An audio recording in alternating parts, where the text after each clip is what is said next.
శ్రీకాకుళం జిల్లాలో మత్స్యకారులకు న్యాయం చేస్తానన్నారు చంద్రబాబు. ప్రత్యక్ష ఎన్నికల ద్వారా న్యాయం చేయలేకపోతే ఆ వర్గానికి ఒక ఎమ్మెల్సీ అయినా ఇస్తామన్నారు. వచ్చే ఎన్నికల కోసం అందరూ కష్టపడాలని ఆయన రా కదిల్రా సభలో పిలుపునిచ్చారు. మత్స్యకారులకు న్యాయం చేయడం ఒక పద్ధతి ప్రకారం తీసుకుని ఆర్థికంగా రాజకీయంగా వాళ్ళకి ప్రాముఖ్యత ఇస్తాను. ఒకవేళ డైరెక్ట్ ఎలక్షన్లో ఇవ్వలేకపోతే ఒక ఎమ్మెల్సీగా వాళ్ళకిచ్చి వాళ్ళని గౌరవించే బాధ్యత కూడా మేము తీసుకుంటామని వారందరికీ హామీ ఇస్తున్నా.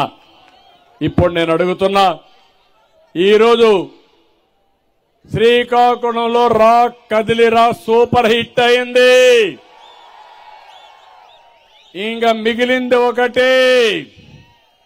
మళ్లీ ఎలక్షన్ క్యాంపెయిన్కి వస్తాను, కానీ మీరందరూ ఒకటే గుర్తుపెట్టుకోవాలి, 45 రోజులు మీరు కష్టపడండి, ఇంటింటికి ప్రచారం చేయండి, మేము మీకు అండగా ఉంటాం.